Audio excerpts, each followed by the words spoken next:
श्री सद्गुरु नमो नमो सद्गुरु नमो। जासम को नयान परम पुरुष होते अधिका, गावे संत सुजान। परम पुरुष होते अधिका, गावे संत सुजान। श्री सद्गुरु महाराज की जय। परमाराध्य सद्गुरु महाराज गुरुदेव महर्षि संत सेवी परमानंद जी महाराज मधुपुर झारखंड के विशेष सत्संग प्रेमी आदरणीय हमारे श्रीमान अनिल बरथवाल बाबू, जिनके आवास पर यह सत्संग हो रहा है, हमें जो आमंत्रित किया है, बुलाया गया है, इसके लिए बहुत बहुत साधुवाद। गुरु भक्ति ने सरिता बाई, जिनकी विशेष श्रद्धा के कारण यह सत्संग हो रहा है। मेरा प्रोग्राम यहाँ का था नहीं, लेकिन इन्होंने जो निवेदन किया, आग्रह किया, इनकी श्रद्धा भक्ति का सम्मान करते हुए मैं इनके आवास पर आ गया। बड़ा अच्छा से आवास पर रखा। जो साधु का सत्कार होना चाहिए सो भी इन्होंने किया। जागर गुरु की भक्ति नहीं, संत नहीं मेहमान, ताघर जम डेरा दियो जीवत भयो मसान। जिस घर में साधु महात्मा नहीं आते हैं वह घर नहीं, श्मशान घाट है। जहाँ साधु महात्मा डेरा नहीं डालते हैं, उनका पदार्पण नहीं होता है, तो वह जो घर है, वह जो आवास है, उसकी संज्ञा श्मशान घाट की दी गई है। कहते हैं ताघर जम डेरा दियो, जमराज का वास होता है वहाँ, जहाँ साधु महात्मा नहीं आते हैं।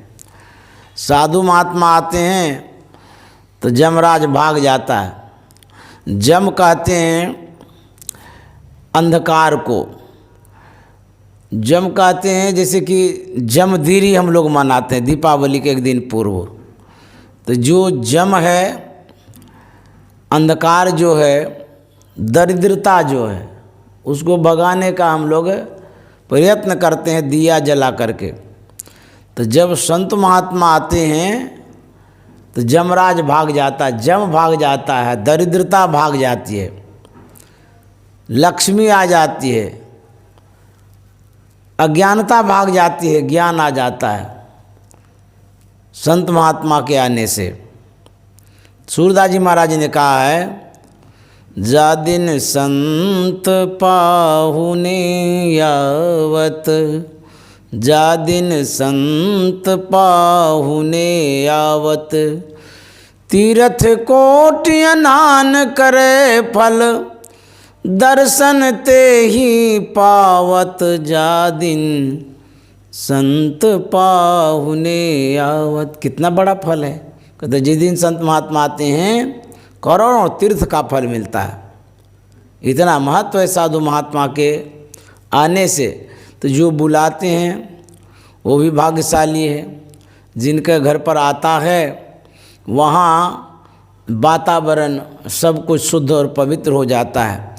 इसीलिए यहाँ जो आदरणीय श्रीमान अनिल बाबू ने साधु महात्माओं को बुलाया तो बहुत अच्छा काम किया। भले ही कम समय के लिए आए हों, संतों ने तो यहाँ तक कहा एक घड़ी आधो घड़ी, आधो में पुनियाद, तुलसी संगत साधु की हरे कोटि अपराध। एक घड़ी हो गया तो बहुत अच्छी है। यदि ये घड़ी नहीं हुआ तो कहता आध घड़ी हो जाए तो वो भी बहुत अच्छी बात है। कहते हैं आध घड़ी नहीं हुआ तो आधों में पुण्याद। एक क्षण के लिए भी यदि साधु महात्मा का दर्शन होता है बड़ा पुण्य होता है, बड़ा फल मिलता है। कहते हैं तुलसी संगत साधु की हरे कोटि अपराध, करोड़ों अपराध जो हमसे बन पड़ा हुआ है क्षम्य हो जाएगा, समाप्त हो जाएगा। इसलिए संत का जो दर्शन होता है, साधु महात्मा का जो दर्शन होता है वो कल्याणकारक होता है। इसलिए संत का, साधु महात्मा का सत्कार करना चाहिए, सम्मान करना चाहिए। और वो जब घर पर आवें तो खुशी मनाना चाहिए कि हमारे संत पाहुने आवत, पाहुन आ गए हैं। पाहुन कहते हैं जमाई बाबू को, अतिथि को, मेहमान को, विशेष व्यक्ति को पाहुन कहते हैं। छत्तीसगढ़ में जब जाते हैं तो उसमें बोर्ड में लिखा हुआ है पाहुन। पाहुन मतलब पाहुन का स्वागत है, जो अतिथि हैं उसको पाहुन बोलते हैं। तो उसी तरह से साधु महात्मा पाहुन होते हैं, अर्थात हमारे मेहमान होते हैं, खास मेहमान। तो जब उस दिन आते हैं तो खुशी मनाना चाहिए और मन में प्रसन्नता लानी चाहिए कि इतना अच्छा सौभाग्य है कि संत महात्मा का दर्शन हो रहा है। एक बार मैंने एक किताब में कहानी मतलब पढ़ा था, वह प्राचीन काल की कहानी है। एक सेठ था जिनका नाम था कारू शाह। बहुत बड़ा सेठ था, धन संपत्ति बहुत थी उनके पास, लेकिन साधु महात्मा का वो कदर नहीं करते थे, साधु महात्मा का सम्मान नहीं करते थे। धन बहुत है, साधु महात्मा का सम्मान ही नहीं करते हैं, तो ये तो बेकार हो गया। ये जो कारू शाह था, पैसा तो बहुत था, कंजूस बहुत था, साधु महात्मा का सम्मान नहीं करता था। एक बार की बात है, उनके दरबार में एक संत आए, उसका नाम था सुलोमन, संत सुलोमन। तो संत महात्मा इसलिए आते हैं कि बड़े आदमी हैं, वहाँ पर कदर होगा, मान सम्मान होगा, कुछ भोजन पानी की व्यवस्था होगी, दान दक्षिणा होगा, कुछ तो ख्याल रहता ही है। तो संत सुलोमन आए तो देखा कि कोई संत आए हैं, तो कारू सेठ क्या करता है, बहुत अच्छा पोशाक पहन लेता है। उसके बाद महात्मा का सत्कार वो क्या करेगा, महात्मा के सामने जा कर के अपने पोशाक का वर्णन करता है कि मैंने जो पोशाक धारण किया है ऐसा पोशाक और कोई नहीं धारण किया होगा इस धराधाम पर। संत सुलोमन ने कहा कि अरे ये तुम्हारा क्या पोशाक है, एक से एक पोशाक धारण करने वाले व्यक्ति हैं इस संसार में, ये तो कुछ भी नहीं है तुम्हारा। फिर उन्होंने कहा कारू शाह ने कि मेरे पास इतनी संपत्ति है कि जितनी संपत्ति किसी के पास नहीं होगी। संत सुलोमन ने कहा कि ऐसी कोई बात नहीं है, एक से एक संपत्तिवान व्यक्ति इस संसार में है, तुम्हारा ये संपत्ति क्या तुच्छ है, कुछ भी नहीं है। यह जो महात्मा ने सही सही बात कही तो कारू शाह को बुरा लगा। वो यही सोच रहे थे कि हमारी बड़ाई करेंगे, गुणगान करेंगे, लेकिन ऐसा कुछ हुआ नहीं। तो महात्मा ने जो स्पष्ट बात कहा तो कारू शाह को अच्छा नहीं लगा, कुछ भी नहीं दिया, न दान दक्षिणा न सम्मान, कुछ नहीं।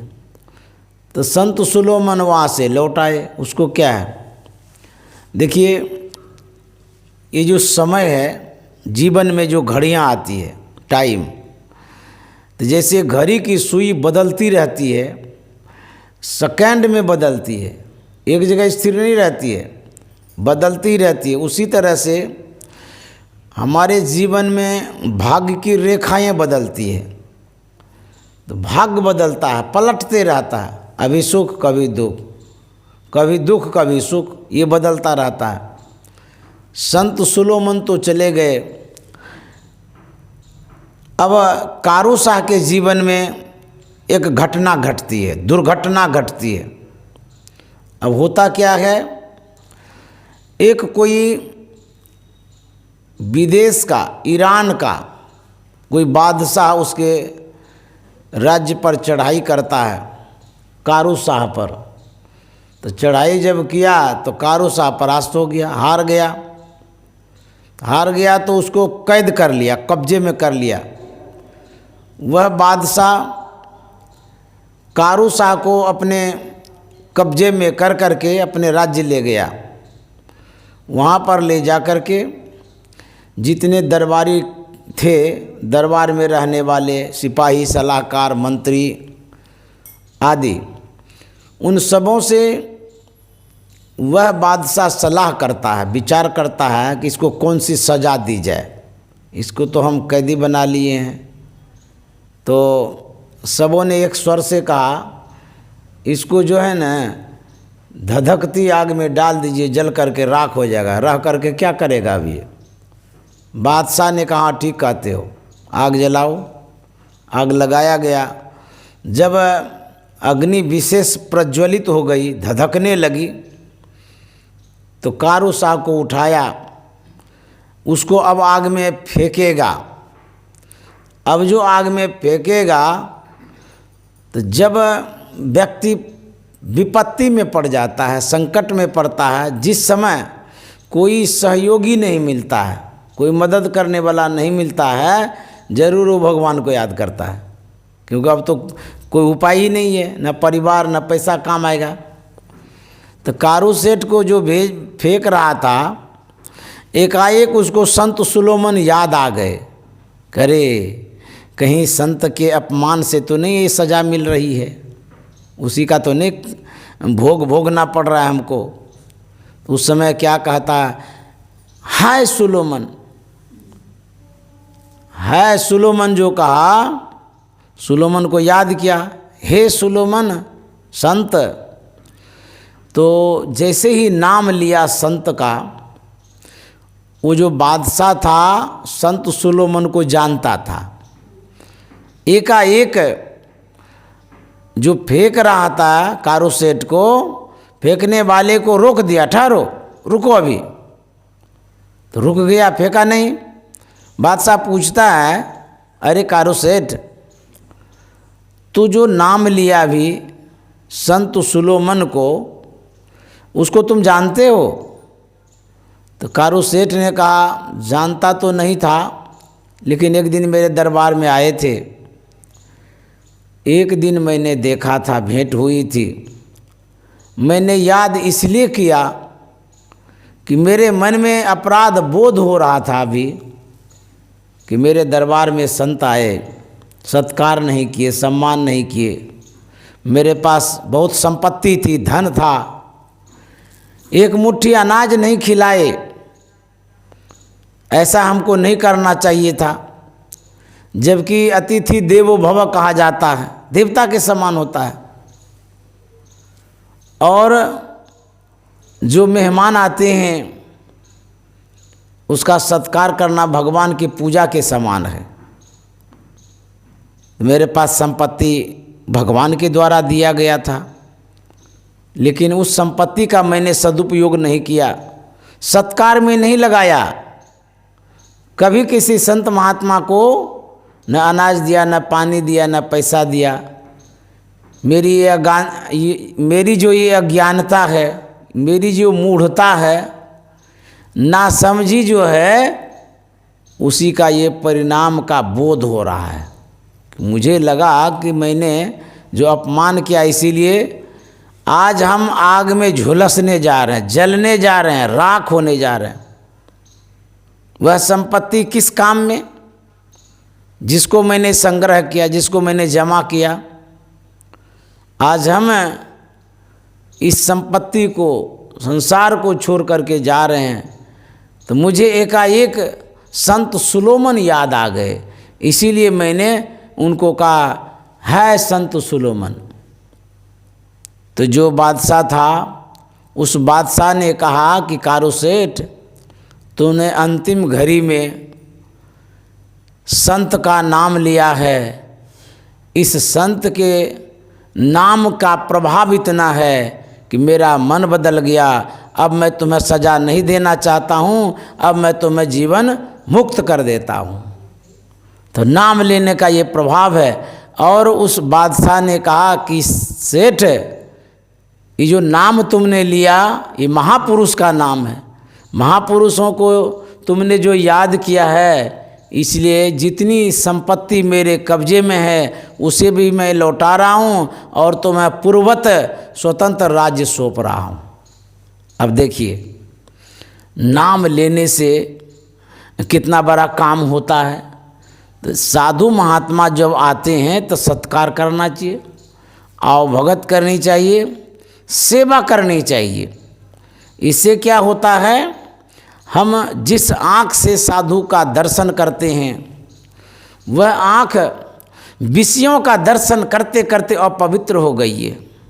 हम जिस आँख से दर्शन करते हैं साधु महात्मा का, वो जो आँख में विषय की काई लगी है, गंदगी लगी है, अपवित्रता की छाई लग गई है, शुद्ध परमात्मा का जब दर्शन करते हैं वो काई हटती है, आँख की छाई हटती है, हमारे आँख में जो कीचड़ है वो धुलता है। जब आँख खराब हो जाता है तो डॉक्टर लोग ड्रॉप देता है, उसको डालिए तो आँख में जितनी काई है, कैंची है, कीचड़ है, सब निकल जाएगा। ठीक उसी तरह से जब संत का दर्शन करते हैं, वह हम लोगों जैसे व्यक्ति के लिए आँख का ड्रॉप है। जब देखते हैं, देखने से तृप्ति मिलती है, शांति मिलती है, शुद्धता मिलती है। संत का दर्शन है ना, संत पवित्र होते हैं। संत भगवंत अंतर निरंतर नहीं, किमपि विमल कह दास तुलसी। जो भगवान है वही संत है, जो संत हैं वही भगवान है। अब देखिए, सबरी माता ने भगवान का दर्शन किया, अंतिम दर्शन, उनका जीवन धन्य हो गया, सार्थक हो गया। सबरी माता ने जो दर्शन किया अंतिम में, उसके बाद वो शरीर नहीं रखे। उन्होंने कहा था कि भगवान, इस आँख का जो काम होना चाहिए, संत दर्शन का, भगवंत दर्शन का, तो काम ये पूरा कर लिए है। अभी इस आँख का क्या काम है? जब संत दर्शन हो ही गया, अब क्या दर्शन करेंगे? कौन सा दर्शन करेंगे? किस लिए दर्शन करेंगे? संत दर्शन के अलावा और दर्शन के लिए बाकी क्या रहता है? इन आँखों ने आपके जैसे परमात्मा का दर्शन किया, भगवान का दर्शन किया, महापुरुषों का दर्शन किया, तो भगवान ये आँख तृप्त हो गई। आँख जो देखने के लिए भगवान ने दिया था, जिन वस्तुओं का दर्शन करने के लिए दिया था, उनका ये दर्शन करके, ये पूर्ण दर्शन को प्राप्त करके आँख का काम पूरा हो गया। भगवान ने जो कान दिया, जिसमें सुनने की क्षमता दी, इस कान से क्या सुनना चाहिए? सत्संग सुनना चाहिए, भगवत चर्चा सुननी चाहिए, महापुरुषों की वाणी को सुननी चाहिए, न कि खिस्सा कहानी और सास बहू की कहानी विवाद वाला सुनना चाहिए। कहते हैं जो कान परमात्मा ने दिया, इसमें जो उन्होंने सुनने की क्षमता दी, जब तक इसमें क्षमता रही तब तक मैं सुनती रही। क्या सुनी? गुरुवाणी, संतवाणी, गुरुदेव के वचनों को, प्रवचनों को सुन सुन करके यह कान तृप्त हो गया। और प्रभु आपने जो अमृत वाणी सुनाया, अंतिम वाणी सुनाया, आपकी वाणी को सुन करके ये कान पूर्ण हो गया। अब जितनी इंद्रियां हैं वो इंद्रियां सार्थक हो गई, हमारा शरीर धन्य हो गया। हमारी जो वाणी थी, उस वाणी के द्वारा मैंने आपकी विनती की, प्रार्थना किया, बोला, कहा, तो मेरी वाणी भी सार्थक हो गई, धन्य हो गई वाणी। जो मैंने 2 शब्द आपके सेवा में उपस्थित किया, देखना पूर्ण हो गया, सुनना पूर्ण हो गया, बोलना पूर्ण हो गया। प्रभु आप आए हमारे दरबार में। मैंने इस पैर को भी सेवा में लगाया, चल चल करके झाड़ू दिया आपकी सेवा में, चल चल करके फूल एकत्रित किया आपकी सेवा में, चल चल करके आपका सम्मान किया, तो पैर भी तो सार्थक हो गया, धन्य हो गया। और मैंने अपने हाथ से मीठे मीठे फल को एकत्रित किया, बेर को एकत्रित किया, और प्रभु इस हाथ से आपकी सेवा मैंने की, तो यह हाथ भी तो पूर्ण हो गया, धन्य हो गया। इस शरीर का अब काम क्या रहा? जब परमात्मा की सेवा हो ही गई, अब इसका कोई काम नहीं रहा है। इसीलिए अब मैं इस शरीर को यहीं पर तिलांजलि देती हूँ, और इस शरीर को योगाग्नि में मैं पूर्ण कर देती हूँ, जला देती हूँ। और ये पांच भौतिक जो शरीर है, जिस निमित्त परमात्मा ने प्रदान किया था, उस निमित्त मैंने इसको लगाया। अब इसको पांच भौतिक शरीर को पंच तत्वों में विलीन कर देती हूँ। वहीं पर प्रभु श्री राम के सामने सबरी माता ने शरीर छोड़ दिया, उसके बाद किसी का दर्शन ही नहीं किया। तज योग पावक देह हरिपद लीन भई जय नहीं फिरे। योग अग्नि में सबरी माता ने अपने शरीर को छोड़ दिया। तो परमात्मा ने जो यह शरीर दिया है, यही सेवा के लिए दिया है। परमात्मा ने जो शरीर दिया है, सत्संग के लिए दिया है। परमात्मा ने जो शरीर दिया है, साधु संग के लिए दिया है। तो जो इस तरह से करते हैं वो धन्य है, जो नहीं करते हैं उसका दुर्भाग्य है। इसलिए साधु महात्मा का सेवा, सत्संग, ये सब इस शरीर से करना चाहिए। इसका बड़ा फल होता है। संत दर्श जिम पातक टड़ई। संत का जब दर्शन होता है तो पाप टल जाता है। इसीलिए संत महात्मा के दर्शन और संत महात्मा के सत्संग में सम्मिलित होना चाहिए, भाग लेना चाहिए। तो हमारे गुरु महाराज ने जो अनुभवों में कहा है, हमारे संतों ने जो अनुभवों में कहा है, सत्संग की महिमा पर जो शास्त्रों में उल्लिखित है, उन्हीं बातों की चर्चा हम लोग करने जा रहे हैं। रामचरितमानस में हम लोग सुन रहे थे गोस्वामी जी के विचार को। उन्होंने सत्संग की महिमा बताया है, समझाया है, कहा है। क्या महिमा कहा है? कहते हैं कि वाल्मीकि नारद घट योनि, निज निज मुखनि कही निज होनी। वाल्मीकि हत्यारा था और नारद मुनि दासी का पुत्र था। जब वो यहाँ आए, सत्संग में जब आए, तो उन्होंने सत्संग से लाभ लिया, उनके जीवन में परिवर्तन हुआ, बदलाव आया। तो क्या हुआ? कहते हैं नारद मुनि दासी का पुत्र था, संत बन गए संग के कारण, सत्संग के कारण। वाल्मीकि मुनि हत्यारे थे, वो हत्या करना छोड़ दिया और वो महापुरुष बन गए, ऋषि बन गए, महर्षि बन गए। ये संग का प्रभाव होता है। आपके घर में जो बाथरूम में जल गिरता है, वह एक नाला के द्वारा, एक धारा के द्वारा किसी न किसी जगह स्टोर होता है, जमा होता है, चला जाता है। उस नाला में जो जल है, उस जल का उपयोग आप नहीं करेंगे। क्यों? तो गंदा जल है और पवित्र जल है, उसको छू भी नहीं सकेंगे। लेकिन वही नाला का जल यदि गंगा जी में मिल जाए, तो मिलने के बाद आप उसका उपयोग करेंगे। गंगा जी में मिल जाएगा तो उसका जलपान भी करेंगे, स्नान भी करेंगे, जो भी काम है सो करेंगे।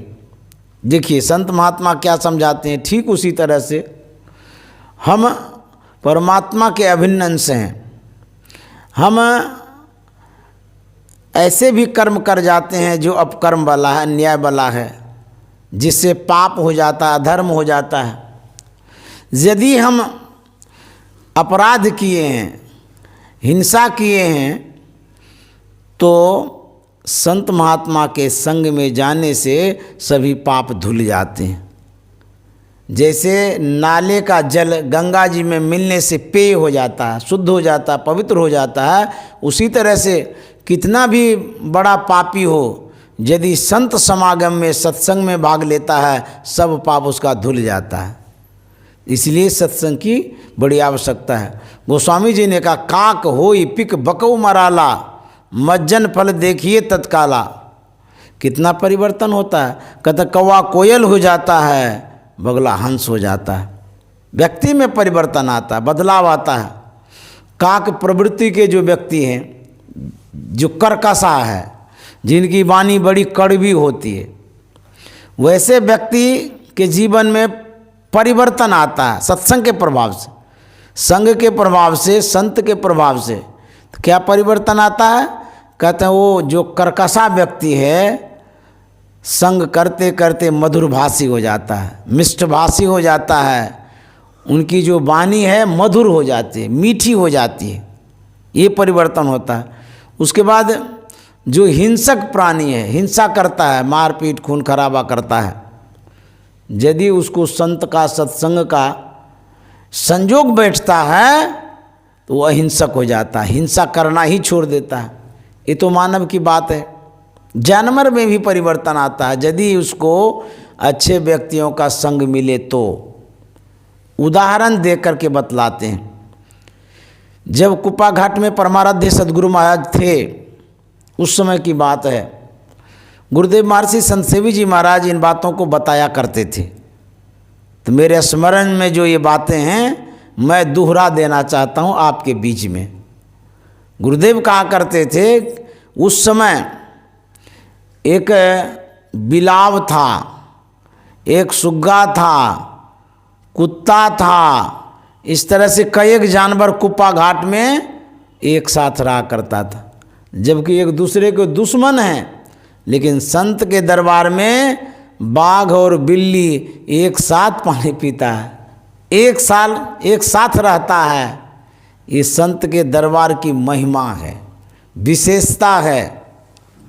तो जो बिलाव था उसकी विशेषता गुरुदेव कह रहे थे, बता रहे थे कि जब गुरु महाराज सत्संग करते थे कुप्पा घाट में, तो गुरु महाराज सत्संग के समय अपने गद्दी पर बैठते थे, आसन पर बैठते थे।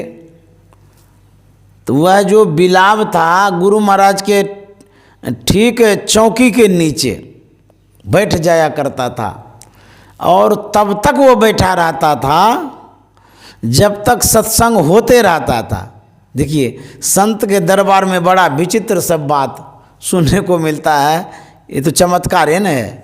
अब आदमी तो जल्दी बैठता नहीं है, लेकिन कुप्पा घाट में संत के सानिध्य में बिलाव भी सत्संग के लिए बैठता था समय पर, और उतना देर, जितनी देर तक सत्संग होते रहता था। एक दिन की बात नहीं है, बहुत दिनों तक लगातार इस तरह की बातों को देखा गया। और क्या विशेषता? गुरु महाराज जब प्रोग्राम में जाते थे सत्संग करने के लिए, तो वह बिलाव न जाने कहाँ चला जाता था, कुप्पा घाट में नज़र ही नहीं आता था। अब किधर रहता था, कहाँ रहता था, कोई देखता ही नहीं था। जब गुरु महाराज को आना होता था कि आज गुरु महाराज आएंगे, गुरु महाराज के आने के पहले ही वो कुप्पा घाट में घूमने लगता था, न जाने उसको कौन टेलीफोन कर देता था। अब देखिए, उस बिलाव में ये विशेषता थी। इस तरह का जो बिलाव था बड़ा संस्कारी था। एक दिन की बात है, जो संत मत के वर्तमान आचार्य श्री पूज्यपाद हरिनंदन जी महाराज उस समय अपने कक्ष में आए चूहा को भगा रहे थे।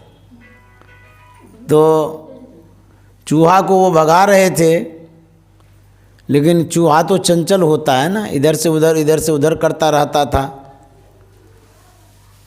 तो वह जो बिलाव था, उस बिलाव की नज़र पड़ती है चूहे पर कि बाबा भगा रहे हैं लेकिन वो भाग नहीं रहा है। देखिए कैसे सेवा करता है जानवर हो करके, कितनी समझदारी है। और वो उसका आहार है, खाने के ख्याल से नहीं, बाबा की जो परेशानी है उसको दूर करने के ख्याल से वो सेवा में उपस्थित होता है, हाजिर होता है। अब देखिए वो क्या करता है, निशाना लगा करके ऐसा झपट्टा मारता है कि उसको दांत में दबा लेता है।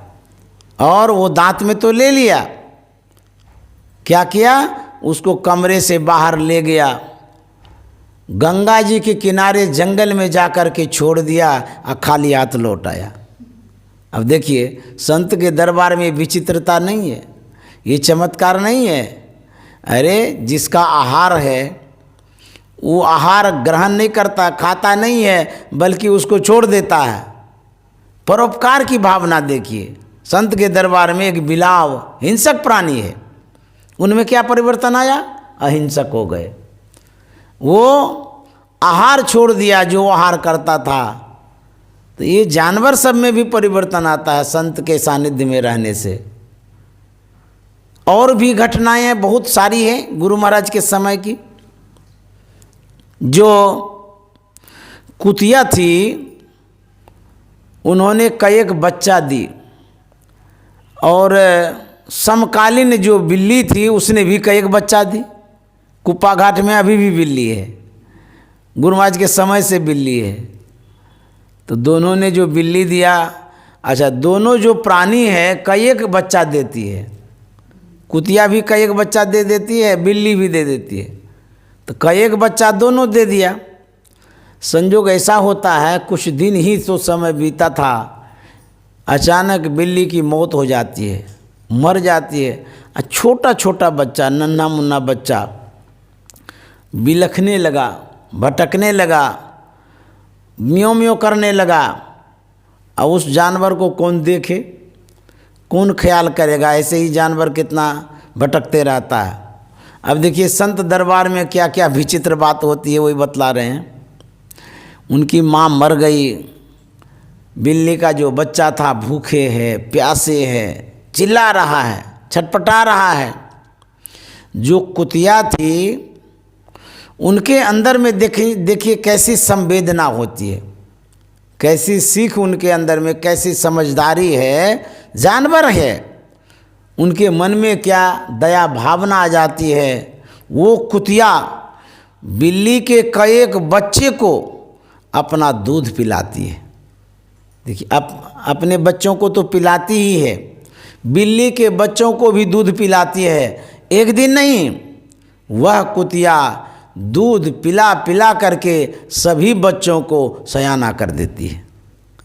अब देखिए गुरु दरबार में, संत दरबार में, सिद्ध दरबार में, साधक दरबार में ये सब अद्भुत घटनाएं घटती रहती है, चमत्कार होते ही रहता है। आदमी में चमत्कार, जानवर में चमत्कार, ये तो चमत्कार ही चमत्कार है। तो गुरु महाराज के समय की ये घटना आप लोगों को मैंने सुनाया।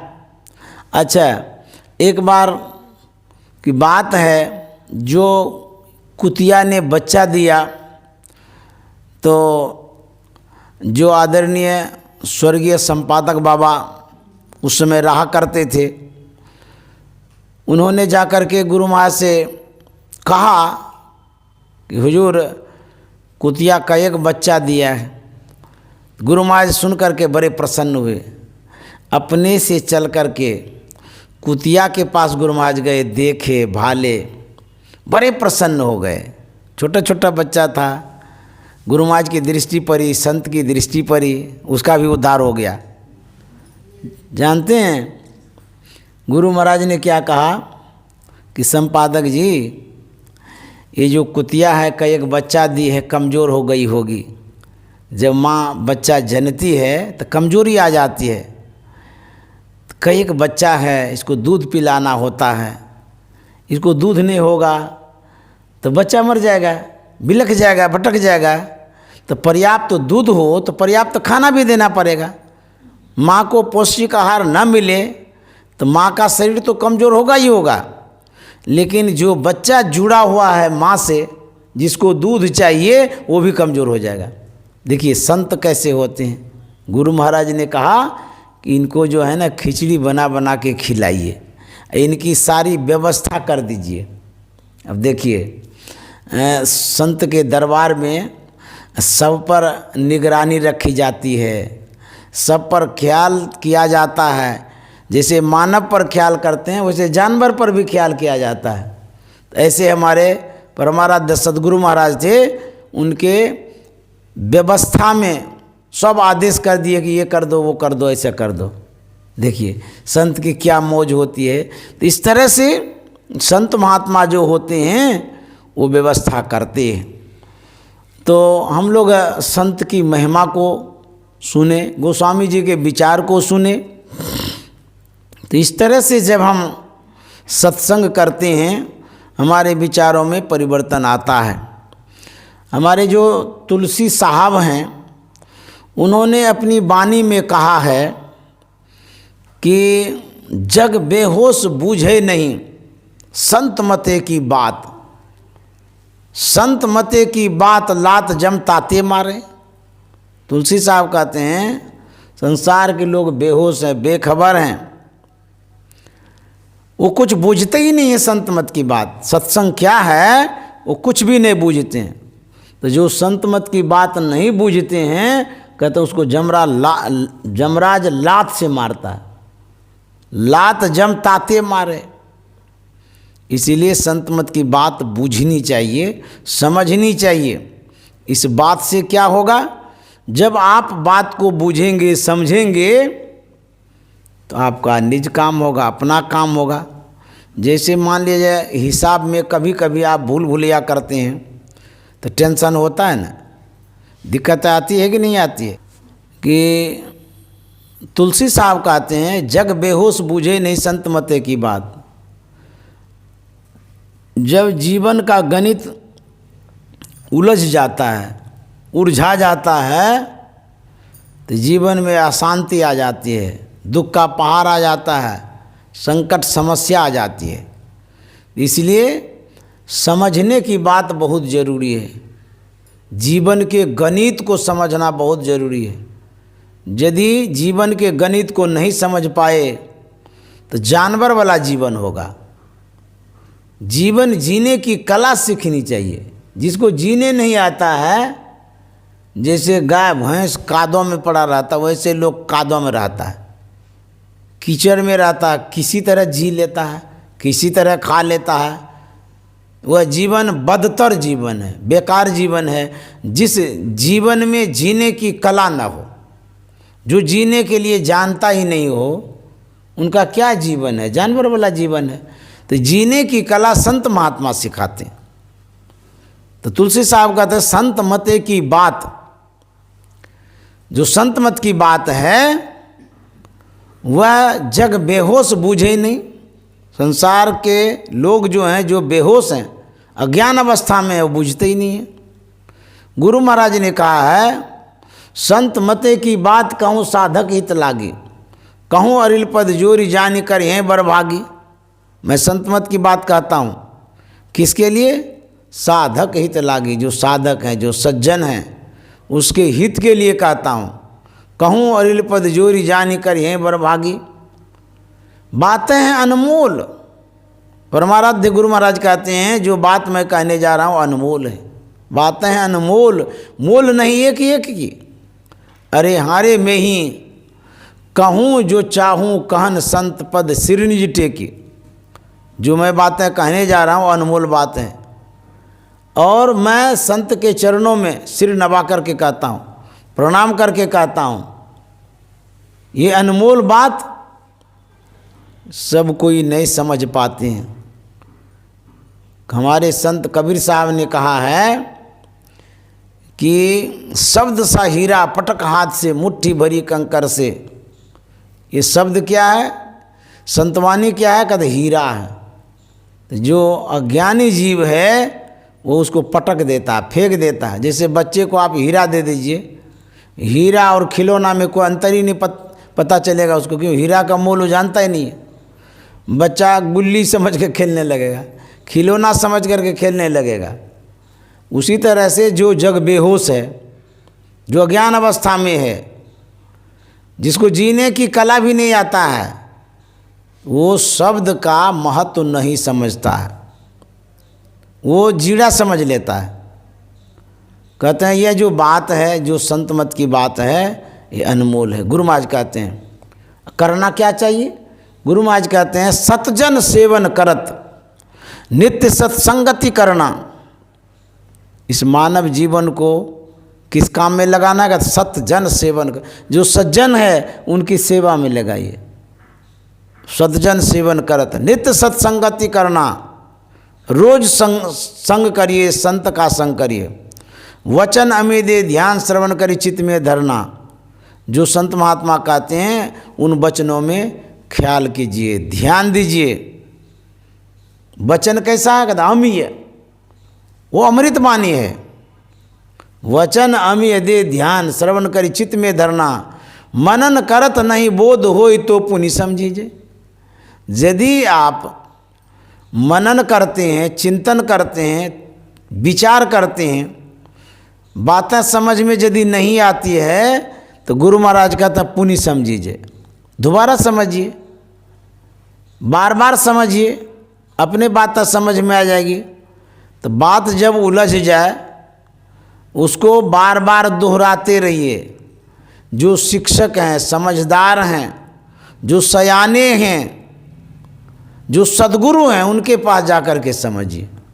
जब वहाँ जाकर के समझेंगे तो कहते हैं समझ बोध जो होए रहनिता सम कर लीजिए। यदि आप को समझ में बात आ जाए, बोध हो जाए कि ये बात सही है, तो कहता है तदन रूप आचरण कर लीजिए, अपने जीवन को वैसा ही बना लीजिए, उसी सांचे में जीवन को ढाल लीजिए। तो यही गुरु महाराज कहते हैं। तो जीवन को संत महात्मा जो कहते हैं उसके अनुरूप ढालिए, वो सांचा है। जैसे ईटा का भट्ठा जहाँ है वहाँ जाइएगा तो ईटा बनाने वाला सांचा रखता है।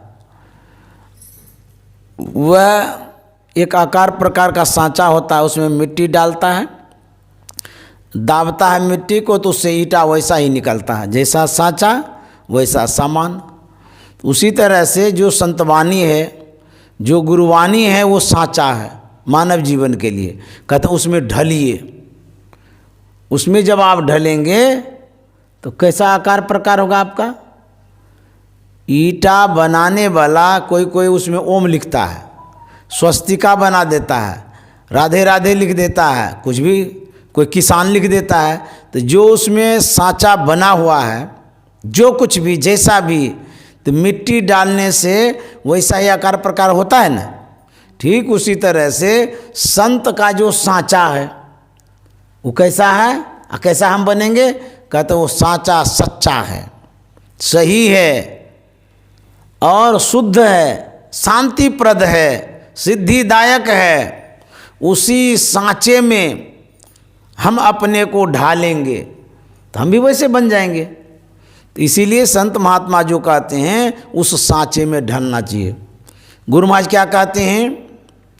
गुरु महाराज कह रहे हैं मास आसीन जगत बासीन चेत चित में लाइए जीवनो थोरो है क्यों जगत में गफिलाइए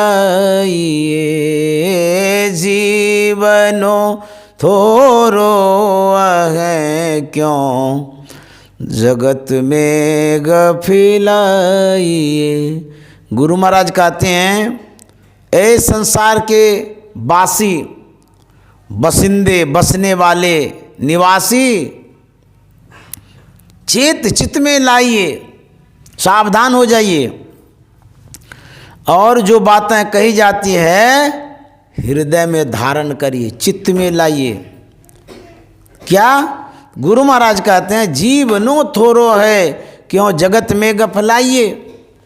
जो जीवन है बहुत थोड़ा है, जीवन थोर भया भव भोर कहाँ धन जोर करोड़ कमाए, करोड़ों का कमाते हैं, थोड़ा सा जीवन है और उसी में उस जीवन को आप अरब खरब करोड़ बनाने के फेर में लगे रहते हैं। थोड़े से जीवन में क्या करना चाहिए?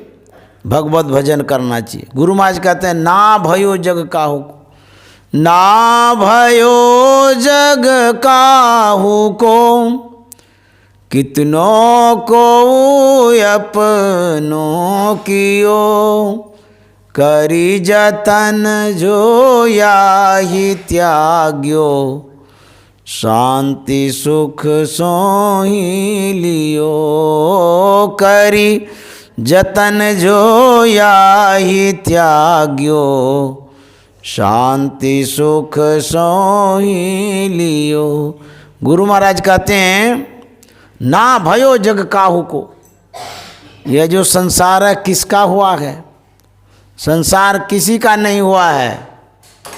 जिसने भी संसार को बनाना चाहा वो तो बिगड़ गया, संसार बना ही नहीं। जो भी आते हैं ना बनाना ही चाहते हैं, कि घर बनाना चाहते हैं, मकान बनाना चाहते हैं, दुकान बनाना चाहते हैं, संपत्ति बनाना चाहते हैं, दुनिया को बनाने के फेर में ही लगे रहते हैं। अरे ये भी तो जरा सोचिए, जिस परमात्मा ने दुनिया को बनाया है वो सामर्थ्यवान है, उनके समझ में जो बातें आई उतना वो संसार को बना करके गए, उतना संसार को बना दिए। और आप अक्लमंद व्यक्ति, बुद्धि लगाने वाले, आप संसार को बनाएंगे? जब संसार ने जितना बना दिया है, यदि पूरा करना होता तो परमात्मा पूरा कर देते और बना देते। क्या संसार बनाने में कमी रह गई है? और आपके लिए छोड़ दिया है जो आप बनाने के पैर में लगे रहते हैं? संसार को जितना बनना था उतना परमात्मा ने बनाया है। और जो कोई अब संसार को बनाना चाहता है नहीं बन सकता है। यदि संसार को पूर्ण बना देते तो परमात्मा पूर्ण नहीं कहलाते। पूर्ण परमात्मा है, संसार तो अपूर्ण है। उस अपूर्ण की पूर्ति करना आप चाहते हैं। ना समझ व्यक्ति कैसे संसार को पूरा करेंगे? यहाँ एक से एक धुरंधर वीर सब आए संसार को बनाने वाले, एक से एक बिल्डिंग बनाने वाले, मकान बनाने वाले आए, इंद्रासन बनाने वाले आए। वो भी तो नहीं रह पाए। कहाँ रहा वो मकान? आप कितना भी मकान बना लीजिए सुंदर से सुंदर, वह आपके साथ नहीं जाएगा। एक एक आदमी मकान से बड़ा प्यार करता है, बढ़िया से रंग पेंट करवाएगा, उद्घाटन करवाएगा, लाखों करोड़ों खर्चा करेगा, उसके बाद इतना स्नेह कि उसमें एक दाग धब्बा न पड़े, इतना उनके मन में मतलब कि आसक्ति हो जाती है, लगाव हो जाता है कि हमने मकान बनाया है, लाखों रुपया लगाया है, इसीलिए इसमें दाग न पड़े। अच्छा, इतना जो स्नेह करते हैं मकान से, तो क्या आपके साथ जाएगा? वो मकान ले जाइएगा साथ में, मरने लगिएगा तो सुंदर मकान है हो कि असुंदर मकान हो तो यहीं रह जाएगा। आप कौन चीज़ का मकान बनेगा? ईटा सीमेंट का, बालू छर्री का, फर्नीचर का, यही सब न बनाइएगा। लेकिन रावण के पास जो मकान था, सोने का महल, रुपये का छाजा, छोड़ चले नगरी के राजा, वैसा मकान बनाने वाला दुनिया में कोई है? सोने का महल बनाते हैं कोई नहीं बना सकता है। एक भरी का सोना तो मिलता ही नहीं जल्दी, गरीब आदमी तो देखबो नहीं करता है। अब महल बनाएंगे कहाँ से? रुपये का छाजा, जो छज्जा है आगे वाला भाग वो चांदी का बनाया था, वैसा मकान बनाने वाला कहाँ रहा? क्या वो सोने का महल रावण लेके गया? नहीं गया, यहीं छूट गया। अब कौन लूटा घसेटा इसका भी कोई पता नहीं है। कौन वो महल लिया नहीं लिया, कौन भोगा नहीं भोगा। इसीलिए संत महात्मा कहते हैं कि ना भयो जग काहू को, कितनों को अपनों कियो, करी जतन जो याहि त्याग्यो, शांत सुख सो ही लियो। जिसने त्यागा है जतन करके, प्रयत्न करके संसार को, अनासक्त जग में रहो भाई, दमन करो इंद्रिय दुखदाई। जो अनासक्त भाव से रहते हैं, जितना मिला जो मिला उसी में खुश रहता है, प्रसन्न रहता है, वही व्यक्ति इस संसार को जीत सकता है। जो संसार के तरफ खाली ताकते रहेगा, संसार के तरफ दृष्टि गड़ा के रखेगा बगुला की तरह, जैसे बगुला मछली पकड़ने के लिए एक टक लगा करके पानी में खड़ा रहता है, उसी तरह से जो बगुला वृत्ति वाला मानव है, धन के पीछे दृष्टि गड़ा के रखता है। किधरों से आएगा तो टपक लेंगे, पकड़ लेंगे, और जब पकड़ेंगे तो छोड़बे न करेंगे। जितना भी आप पकड़ करके रखिए मुट्ठी में, जब मरने लगिएगा या तो परिवार वाला मुट्ठी से निकाल लेगा, और नहीं निकालने दीजिएगा ना, मुट्ठी कस के बांधिएगा तो उस मुट्ठी को ज़बरदस्ती खोल लेगा, और तब भी नहीं खुलेगा ना तो जा कर के वहाँ श्मशान घाट में जला देगा। आपके साथ तो गया ही नहीं। तो गुरु महाराज कहते हैं ना भयो जग का हो, किसी का नहीं हुआ ना होगा। इसीलिए संत महात्मा के बातों पर अमल करना चाहिए, गौर करना चाहिए। जनली पटोरे प्यारे जग पर देसवा, सुख कछु इहवान ही। जनली पटोरे प्यारे जग पर देसवा, सुख कछु इहवान ही। यह परदेसवा काल कुबेसवा, जोरे आवें दुख पाही। सुधि करो प्यारे हो आपन देश के, जहवा कलेस कछु नाही। जनली पटोरे प्यारे जग पर देसवा, सुख कछु इहवा नाही। गुरु महाराज कहते हैं, ऐ प्यारे मत लिपटिए इस संसार में। क्यों? कहते हैं यह संसार परदेश है।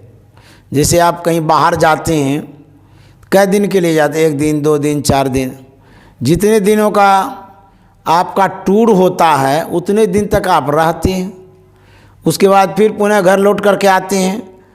तो गुरु महाराज कहते हैं कि यह जो संसार है परदेश है, इस परदेश में हम आए हुए हैं। तो कितने दिनों के लिए? 2 दिन का जग में मेला, फिर क्या होगा? सब चला चली का खेला। 2 दिन का जग में मेला, सब चला चली का खेला। मेला देखने गए हैं? हम लोग गए हैं, देहात में मेला लगता है, बड़ी भीड़ होती है। तो उसमें 1 दिन 2 दिन का मेला लगता है, बड़ा झमेला लगता है, समझे, बड़ी भीड़ होती है। उसमें गुपचुप, मूढ़ी, दाल मोट, क्या लटकन फुदना सब बिकते रहता है। उसमें जाते हैं और ख़रीदारी कर कर के घर लौट आते हैं। फिर मेला उजड़ जाता है, उखड़ जाता है, समाप्त हो जाता है। फिर जैसा था वीरान वैसे वीरान लगता है वहाँ पर। तो उसी तरह से ये जो मेला है, ये झमेला है। ये जो माया में हम लोग आए हैं, बेटा है, बेटी है, कुटुंब परिवार है, समाज है, लेन देन, हेन टेन सब का तो सब ये मेला है, खेला है, समझ गए। तो गुरु महाराज कहते हैं कि यह जो मेला है इसमें मत लटकिए। ब्रह्मानंद स्वामी कहते हैं 2 दिन का मेला है, सब चला चली का खेला। कहेंगे ये सब चला चली का खेला है, कैसे? कोई चला गया कोई जावे, गया नहीं है। आप अपने परिवार में देखिए, आपके दादाजी हैं नहीं हैं, उसके दादाजी नहीं हैं, आए तो थे ना। परिवार की लड़ी को जब जोड़िएगा, कड़ी को जब जोड़िएगा तो कितने चले गए। परिवार के परिवार सब यहाँ से खाली करके चले गए, डेरा डंडा उठा के चले गए, बोरा बिस्तर बांध के गए, गए ना। बोरा बिस्तर बांधने का मतलब सब कुछ छोड़ के गए। कोई चला गया कोई जावे, और कोई गठड़ी बांध सिधावे। जब ट्रेन पकड़ना होता है कहते अटैची में सब कपड़ा समेटो, सब गठड़ी में रख दो, पेस्ट है कि नहीं है, ब्रश है कि नहीं है, तौलिया है कि नहीं है, कहते हैं ना। तो कहते हैं कोई चला गया कोई जावे और कोई गठड़ी बांध सिधावे। तैयारी कर रहे हैं, अब तो हमारी सांस चली जाएगी। जो बूढ़ा आदमी होता है ना, उसकी गठड़ी बंधनी शुरू हो जाती है, उसके मन में होता है अब संसार छूट जाएगा, अब छोड़ देंगे संसार को, छोड़ना ही पड़ेगा भाई, कितना दिन तक रहेंगे। इतना जीवन बिताए 50 साल 60 साल 70 साल 80 साल, अब कितना रहिएगा। अरे दूसरे के लिए तो छोड़िए, जाना ही नहीं चाहता है। दूसरा जो नया नया मेहमान आएगा वो कहाँ रहेगा, कैसे रहेगा। तो आप खाली करिएगा तब ना। एक बर्थ जब खाली करते हैं तो दूसरा व्यक्ति मुसाफिर आता है उसमें बैठने के लिए, तो जहाँ तक का टिकट है वहाँ तक में आप जाइए, अब उसके बाद स्टेशन में उतरिए, और नहीं उतरिएगा तो बैठने नहीं देगा, क्योंकि जिसका बर्थ है वो बैठेगा। तो गठड़ी बांध करके तैयार रहिए, कब स्टेशन आ जाएगा पता नहीं है, और चट से उतरना पड़ेगा, गाड़ी का टाइम कम रहता है। तो कहते हैं कोई चला गया कोई जावे, कोई गठड़ी बांध सिधावे और कोई खड़ा तैयार, अकेला कोई नहीं है। देखिए कितना झमेला है, अकेला है, न बीवी है न बच्चा है, साथ में कोई नहीं है। कहते कोई खड़ा तैयार, अकेला तैयार क्यों है, इसलिए कि जो आयु है वो समाप्त हो रही है, शरीर जो है वो शिथिल पड़ रहा है, हमारी जो बुद्धि है वो मंद पड़ गई है, हमारे अंदर में जितनी इंद्रियां हैं वो नाकामयाब हो गई है, इसीलिए खड़ा हो गया, अब उठ करके जाना ही पड़ेगा।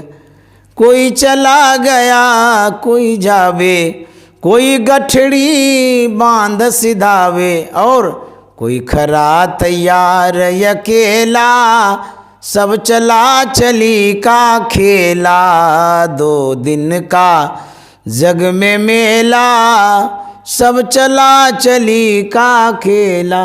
ब्रह्मानंद स्वामी कहते हैं ये सब खेला है, जाना जरूर है, ध्रुव निश्चित है। जन्म और मृत्यु ये 2 चीज़ परमात्मा ने इस संसार में लगा दिया है। जो जन्मता है उसको मरना पड़ता है, जो उदय होता है वो अस्त भी होगा, जो उगा है वो डूबेगा, जो खिला है मुरझाएगा। यही तो रीति रिवाज है संसार का।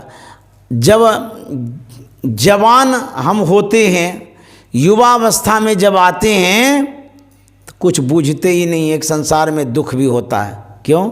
उसको दुख हो ही नहीं रहा है, पीड़ा को पहचान नहीं पाता है।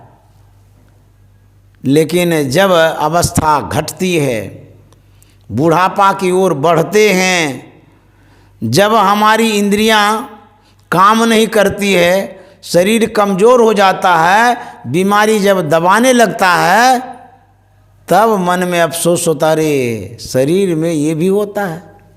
शरीर का धर्म है, शरीरम व्याधि मंदिरम, रोगों का घर है। इसलिए सावधान रहिए। डॉक्टरों के द्वारा, सलाहकार के द्वारा, WHO के द्वारा यह दिशा निर्देश है कि जब आप 40 में जाते हैं, 40 के जब होते हैं, तो आपकी जीवन की जो गाड़ियाँ हैं वो आधी समाप्त हो जाती है, और वो गाड़ी का अंजर पंजर जो है ना ढीला होना शुरू हो जाता है। तब क्या करना चाहिए? गाड़ी को गैरेज में ले जाते हैं सर्विसिंग के लिए, अर्थात 40 के जब हो जाते हैं फुल बॉडी चेकअप कराइए। पता तो नहीं चलता कि हम बीमार हैं कि नहीं हैं, क्या है।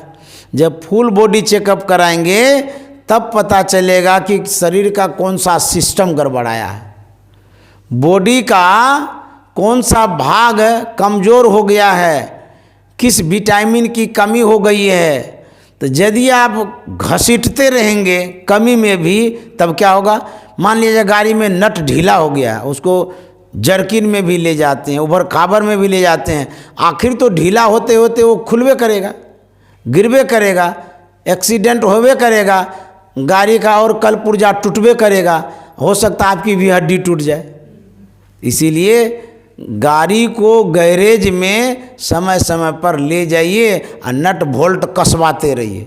ठीक उसी तरह से शरीर रूपी गाड़ी को हॉस्पिटल ले जाइए, डॉक्टर के पास ले जाइए, चेकअप कराइए। जहाँ नट बोल्ट ढीला होगा डॉक्टर दवाई दे करके कस देगा, तब जा कर के आपकी गाड़ी ठीक से चलेगी। और यदि आप कहेंगे हम तो ठीक हैं, देखा के क्या करेंगे, फालतू पैसा लेगा डॉक्टर, तो फालतू पैसा जब लेगा ना तब आपको पता चलेगा कब, जब नट बोल्ट ढीला होगा, जब खटिया पर पड़े रहेंगे, हॉस्पिटलाइज होंगे, तब डॉक्टर कहेगा अच्छा अभी आप आए हैं, इसके पहले क्यों ना आए? बोले इसके पहले आके क्या करते?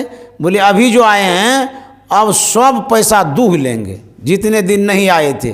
पहले चेकअप कराते थे इतना नहीं दूहते, आप नहीं कराए हैं चेकअप तो सब वसूल करेंगे। आपको उस समय भी देना पड़ता है, कितना? बहुत गुना। इससे आप सोच लीजिए कि हमको बहुत गुना नहीं देना है, कम कम देना है, तो थोड़ा थोड़ा खर्चा करिए, स्वास्थ्य के लिए, शरीर के लिए इन्वेस्ट करिए, पैसा जमा करके रखिए, तब जा कर के आप इलाज करा सकते हैं। नहीं तो शरीर को गन्ना की तरह पेड़ते रहिएगा पैसा के लिए, एक दिन ये शरीर समाप्त हो जाएगा और उसके बाद यहाँ से चले जाएंगे। कोई चला गया कोई जावे, कोई गठड़ी बांध सिधावे, कोई खरा तैयार अकेला, सब चला चली का खेला, 2 दिन का जग में मेला, सब चला चली का खेला। गुरु महाराज कहते हैं जो नहीं यदि समझ में बात नहीं आती है, संत सदगुरु के चरण में जाइए, शरण में जाइए, वो सिखाएंगे, समझाएंगे, बुझाएंगे। आपके जीवन में जो कमियां हैं उसको वो दूर करेंगे। तो इस तरह से हम लोगों को सत्संग करना चाहिए, सदगुरु के शरण में जाना चाहिए। इन्हीं शब्दों के साथ मैं वाणी में विराम देना चाहता हूँ। आप लोगों को बहुत बहुत साधुवाद। श्री सदगुरु महाराज की जय।